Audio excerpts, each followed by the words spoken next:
Welcome to the Legal Learning Podcast. I'm your host, Jolene, and with the Legal Learning Center, I help prospective law students save $300,000 on law school.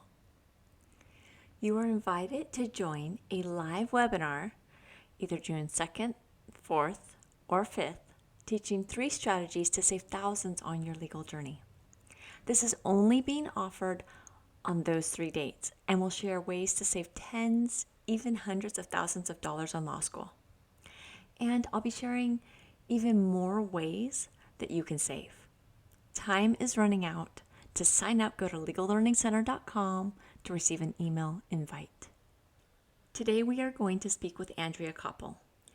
We spend our whole lives planning to go to college, and when we graduate, we think, what now? Many of us go to law school simply because we don't have a better answer than just going. Andrea helps college students figure out what to do with their lives after college. She helps them make sense of the big, bad, scary world. So whether you would like to hear more options for your life or are considering gap years and want to make them productive, I think you'll find Andrea's advice really helpful. Thank you so much, Jolene. And hi, everybody. So where do I start? I think I'm going to start with what my major was in college, because it really does align, I'm guessing, with those of you who are thinking about law school. I was a poli-sci major, and I concentrated in Asian studies and Chinese. And I've never used my poli-sci degree. Instead, after I graduated, I had a little curveball thrown at me. It wasn't quite a coronavirus curveball. And I had my plan A go sideways, and I didn't have a plan B.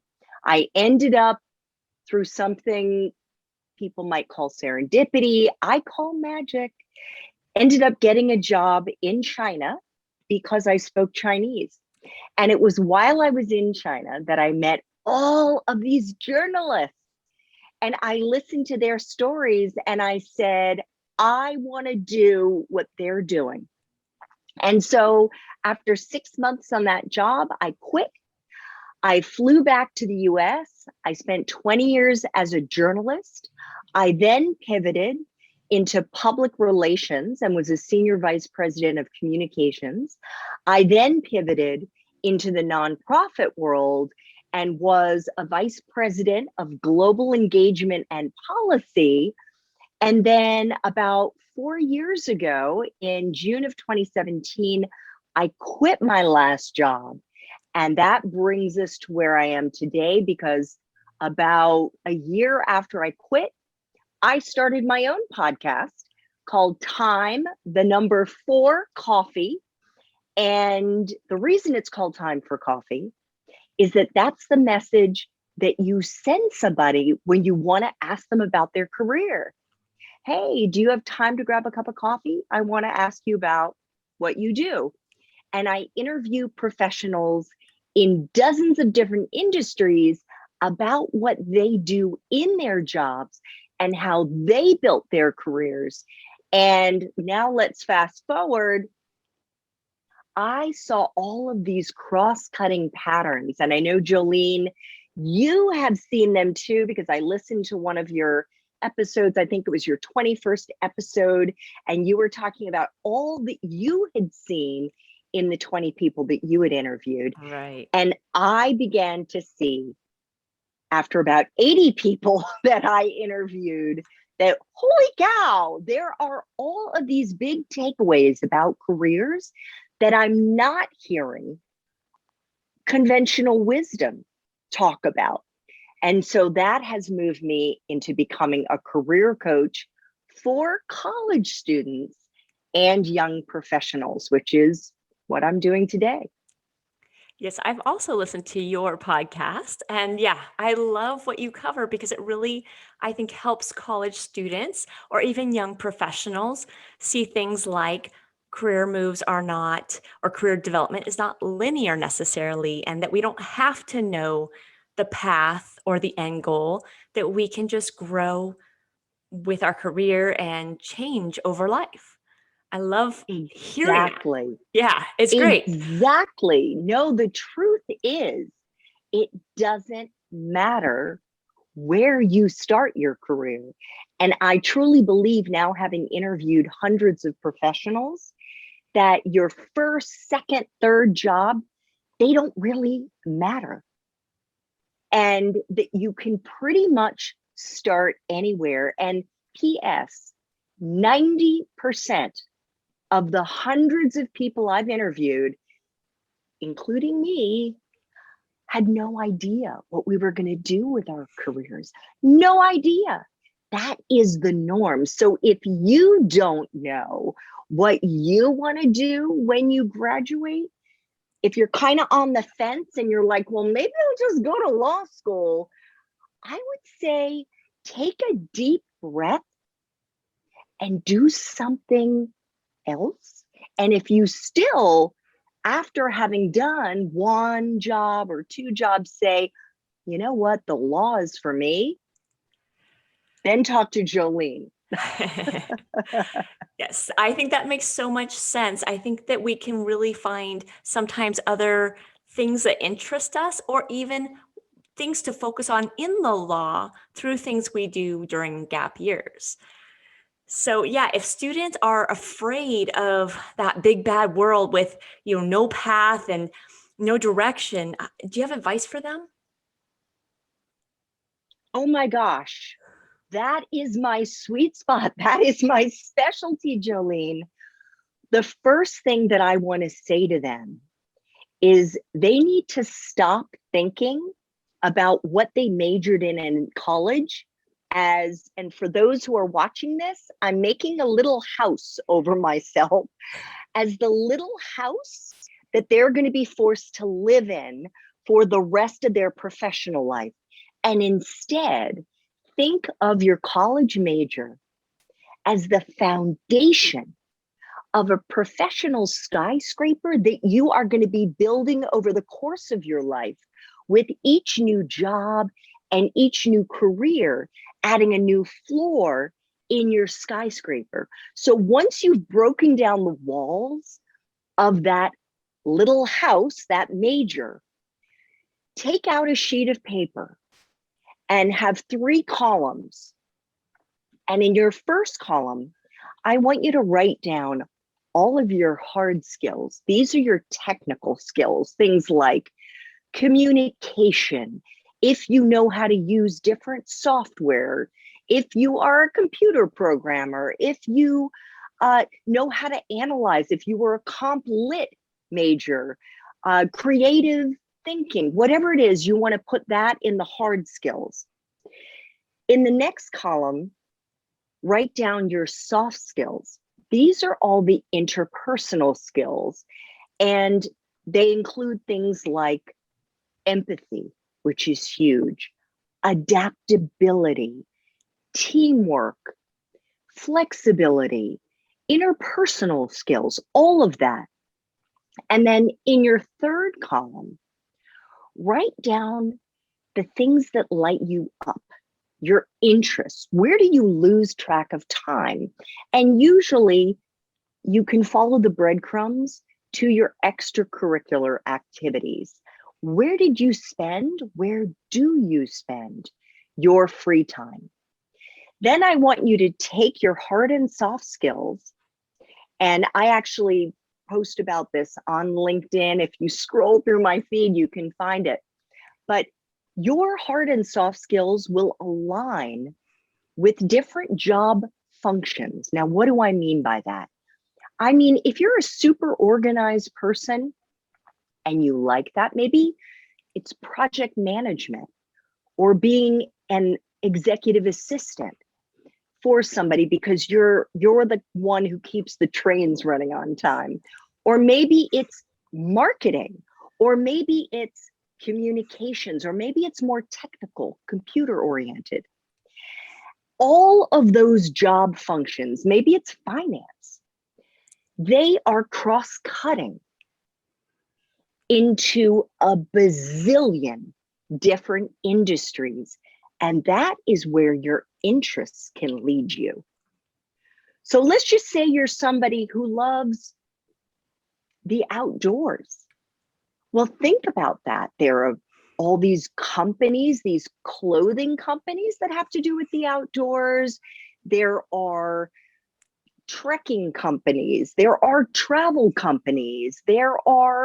You could be a forest ranger. You could do all of these things, but they need people who are good in finance or who are marketing or project management or communicators. So that is the way that you can take your skills and your interests and move in the direction that is really the beginning of your professional journey. That just sounds so exciting to me that I want to go do it myself. I think I'm just going to go and do this later today.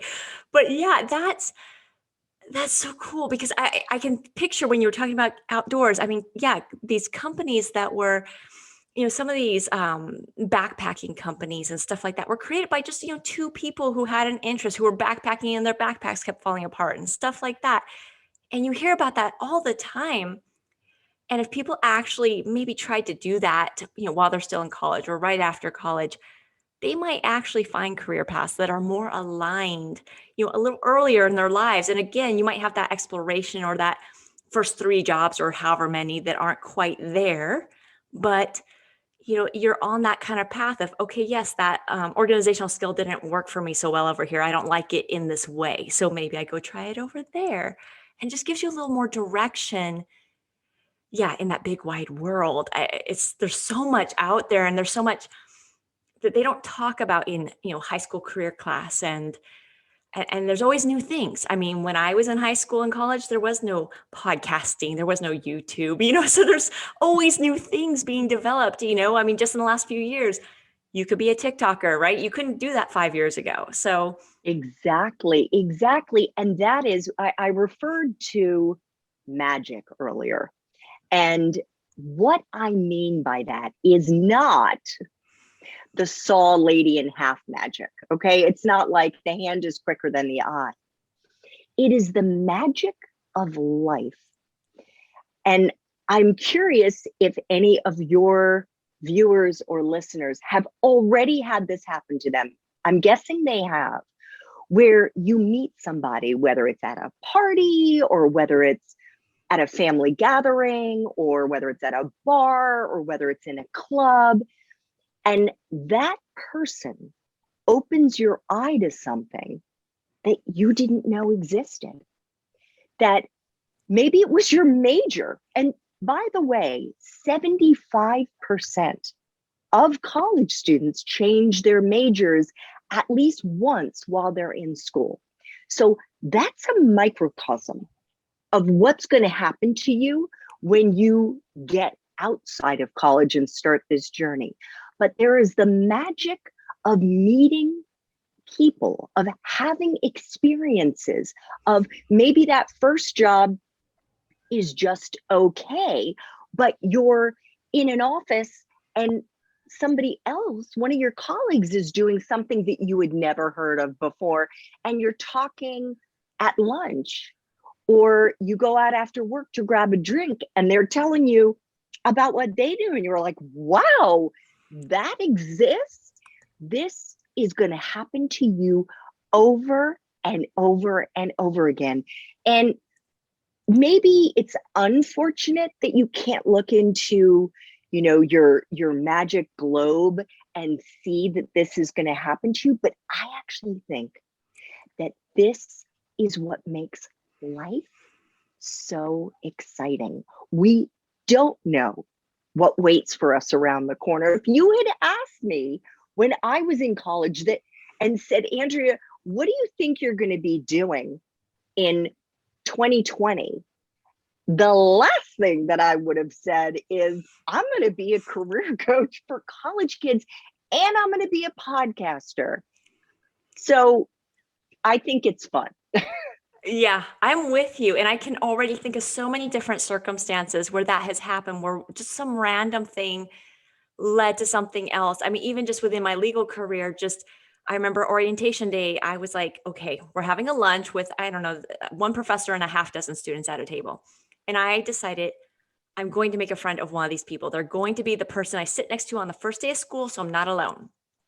And we all had to share something exciting that we had done. And this girl shared that for her college graduation, her boyfriend had paid for her to skydive. And I was like, she's my girl. Wow. That's the one I'm going to be BFFs with. And sure enough, for the next 3 years, we were BFFs and we had totally different interests. We went different ways career wise.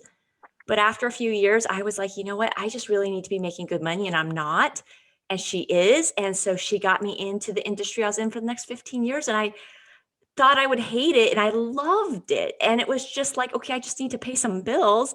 And you never know. And I just had so many amazing opportunities in that career field that I never would have had if I had not said, I like that girl. We're going to be BFFs, and it's just the most random Exactly. thing. So And and actually that is a fantastic segue to some other advice that I have for your listeners and viewers, Jolene, and that is the incredible value and power of networking. And I just had a video on it this week. I happen to love networking. And I'm going to try to sell you, those of you who are like, oh, I hate it. I'm going to try to sell you on why this is something you should invest in, not just because it's good for your professional life, but it's good for your personal life. I approach networking as like, this is an opportunity for me to make new friends. Now, you may not be like Jolene and become BFFs with the person that you're sitting next to or the person that you're talking to who you met on LinkedIn. But these relationships that you forge, and I highly recommend that you go on LinkedIn and you approach LinkedIn in a super strategic way, a super focused way on the industries that you've identified from the 3 columns that we went through. Pick 3 of them that align with your interests. And now go on LinkedIn, use your alumni network, and start identifying those people who are within 10 years of your age, so just 10 years older than you, ideally 2, 3, 4, 5 years older than you, and start connecting with them on LinkedIn and having informational interviews. Get to know what they're doing, learn about what that job is like, and get their advice for you as to not for a job. Don't ask them for a job, but what advice they have for you in terms of where they might be looking for a job if they were out on the market right now, because they are closest to the industry. They're much closer than you are. So have like 5 of those conversations a day to build out your network. And I guarantee you will find opportunities in the coming weeks or months or years. that's great because I think a lot of pre-law students feel like they have to, first of all, label themselves if they're on LinkedIn, and then they have to only identify with lawyers. So I only want to talk to lawyers. And they forget that, first of all, they probably have an area or two of interest within the law, whether it's immigration law or international law or whatever it is. And that those areas could also be done as non-attorneys, that there are things within immigration, you can be an advocate or something like that. There's so many different things you can do outside of that. So actually then finding those industries and connecting with people in other fields, not just law. I think we all forget that. We just get so tunnel vision and Yes. we miss opportunities to find just great adventures, great opportunities. And in the deeper we get into it, the more we stop looking around. I know when I went to law school, I wasn't dedicated to being an attorney. I just thought, that's icing on the cake. I just want that JD. I want what it can give me as far as maybe I go into politics or something like that. But they feed you down this tunnel. And so you start to forget that you want it to do these other things, and you don't look at the weird internships. You don't look at the outside the box anymore. And then, you get shoved into that little, again, corporate career or whatever that isn't going to make you happy because you start to forget. So if you have connections in other industries, even if you go into law, you still are always thinking, and you are hopefully making more conscientious decisions, like you're actually making a choice. Yeah. And there are so many different industries that need general counsels or that have legal shops of their own. And you could go in that direction. And wouldn't it be fantastic if your love of the law aligned with other interests that you have that really light you up, where you lose track of time, where it just fills you with joy doing these activities? I mean, that is like the trifecta. Yeah. All right. So are there things that, as far as, and again, for any industry, even if they end up not going into law, are there things that college students should be doing to kind of prime themselves for graduation, to either find a job or make themselves marketable in just any way? Well, I would say if your LinkedIn profile, and I hope you have a LinkedIn profile, is not optimized, I would do that. Now, what do I mean by optimized? Underneath your picture and your name, there are about 220 characters. We call that your headline. You want your headline to reflect what you're interested in. So don't just say seeking work.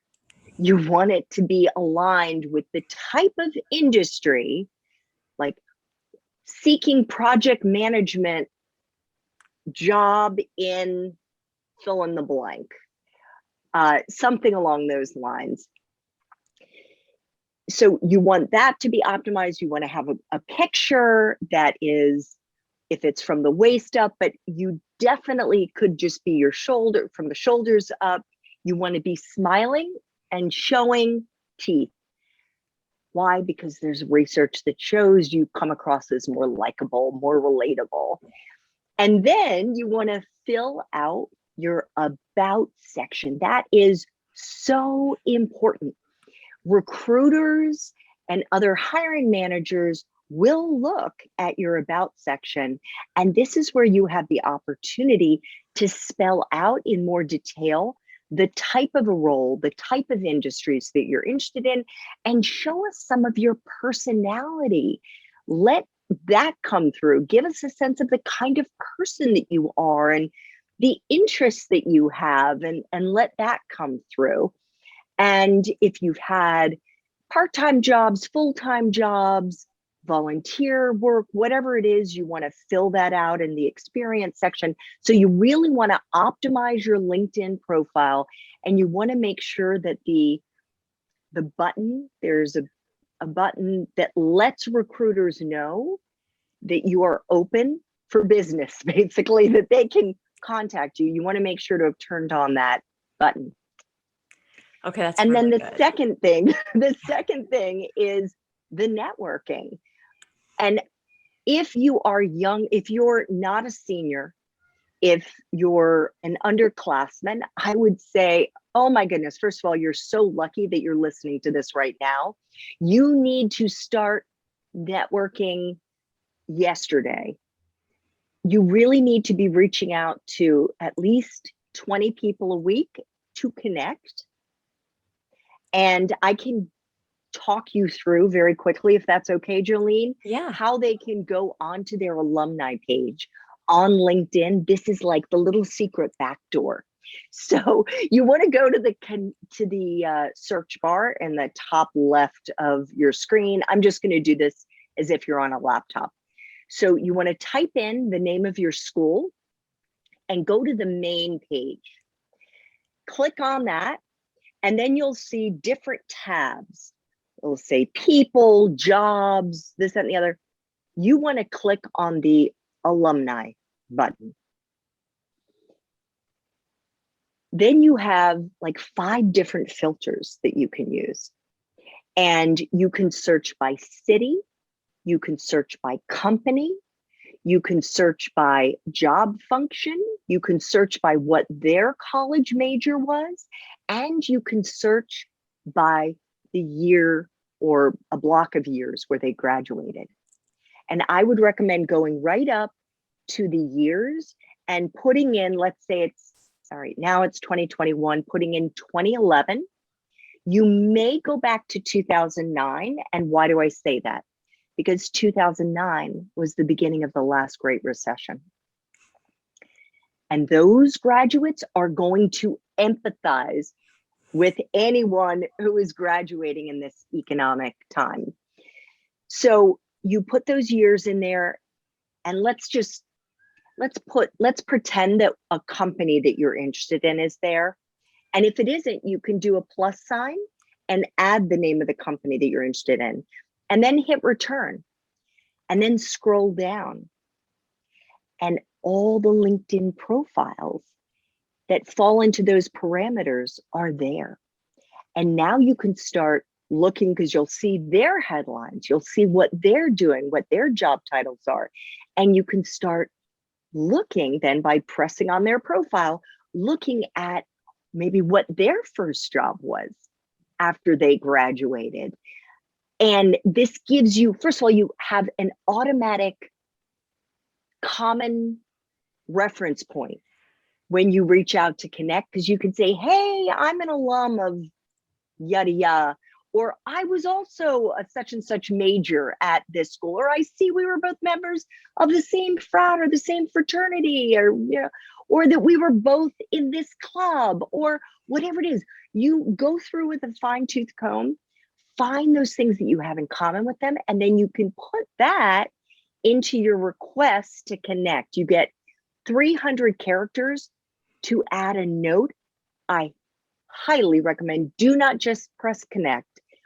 Put that note in there saying, hi, my name is so-and-so. I see we're both alum of this and we majored in that, blah, blah. I would love to connect with you. And then after they've responded, you can DM them a much longer message. And that's when you can say, hey, I'm super interested in the company where you're working right now. And I would love to have a 20-minute conversation with you at some point in the coming weeks. Would that work for you? Here, if you could just let me know what dates might work for you. And if not, I'll totally understand. Like, give them an out. But that is the way that you can uncover what is known as the hidden job market. Because 80% of existing jobs are not posted on job boards. They are out there and you can find them. So think of yourself like a detective. That's great. Just having that something in common to then leap to a job, that you're interested in. That's awesome. I've had people reach out to me when you were saying it's so familiar. I've had people reach out to me just like that. Hey, can I, pick your brain for 20 minutes? I had some questions about law school or whatever. And yeah, I love helping people like that. And I think I've done that too, now that I think about it. Okay. Yeah. Sometimes when you think, I'm just talking to someone, you don't realize I actually was doing something kind of strategic there, wasn't I? Exactly. Yeah, but I like that approach because I think sometimes something like LinkedIn, where there's millions of people on there, it gets so overwhelming and you just feel like you're this very tiny little fish and who are you? But if you've got some parameters there, it at least narrows the pond down and then gives you maybe something in common to just reference. Hey, yeah, we went to school, same place. I'd love to connect or whatever. And then, yeah, go from there with that next. Yeah, it is very limited. I find that I'm a talker and I have trouble keeping it to 300 characters. So, Oh, okay. Yeah. Well, you can, I actually have a college to career boot camp that I'm offering this summer, this month, May and June. in which I help those college students in particular, those who are graduating, juniors, if they want to get a leg up on that process, to get career clarity. And then I teach them the tools, tactics, and strategies to build their job search game plan and ideally nail down the jobs and the relationships to get those jobs. That's great. So where can they find out more about that? Well, they can go to my LinkedIn profile. Hopefully they can get that in your show notes, but Yep, my I'll name is link it up. Andrea Koppel, Koppel. And if you just go down, scroll down just a little bit, they have a featured section within profiles, and you'll see the college to career boot camp, career clarity, getting career clarity, and building your job search game plan. Okay, I'll make sure to provide a direct link to that featured article as well. Oh, So thank you. yeah, then they can see you and the article. So as well as the podcast, because we can't forget about that either. So, and then I think you also mentioned that you had a post recently on something we were talking about earlier. So I'll make sure to get that link as well so they can go directly to everything we've been talking about today. And I know you are a wealth of so much more information.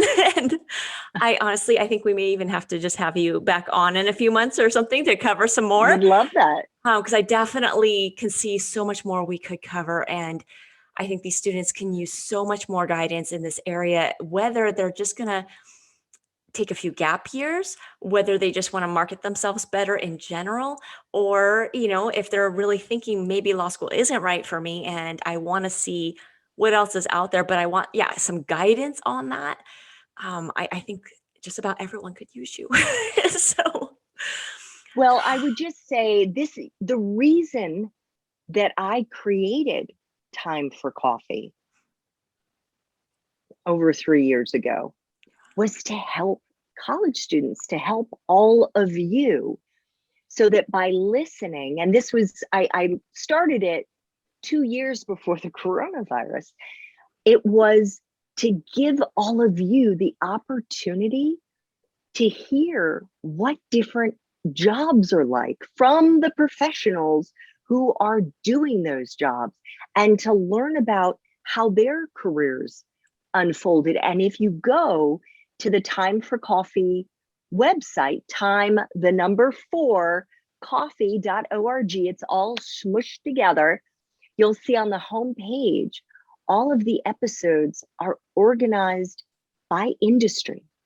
So you can click on the different industries that light you up. I have plenty of people in the legal field. I have plenty of people in so many different industries. And I think if you listen to enough episodes, you will hear that I was not leading you astray, that most of us had no clue what we were going to do. But as long as you keep your interests front and center and follow them, when you look in the rear view mirror decades later, it's going to look like you had planned it all out. And that's going to be because the common thread that you were pulling was something that resonated with you. that just, I can feel it. Andrea, Oh, good. thank you so much for joining us today. I really appreciate your time. Oh my goodness, Jolene, it was my pleasure. I want to give everyone out there a big virtual hug and let you know you are going to be okay. I'm going to go so far as to say you're going to be better than okay. All right? Sounds Keep the good. faith. All right. Before we get into my top takeaways, a quick word from our sponsor, Juno. If you have to take out student loans, check in with Juno first. Juno can often offer law students 1 to 2% lower interest rates below the federal government, and with no origination fees and oftentimes cash back as well. Visit advisor.legallearningcenter.com/Juno for more information. My top takeaways from this chat with Andrea. 1. Evaluate your hard and soft skills and apply them to job functions to help find a good job fit. Number 2. College students change majors. Likewise, it's equally okay to change jobs. Your first job can just be okay. Just be sure to keep your interests front and center and follow them. Number 3. Use LinkedIn strategically to conduct informational interviews to learn more about the industries you are interested in. That's it for this episode. All the tips, links, and so forth will be in the show notes. A full transcript will be available at legallearningcenter.com/time for coffee. That's with the number 4, which is Andrea's podcast. If you enjoyed this episode, please leave a review, subscribe. That helps this show reach more ears and can help those who may need it. Thanks.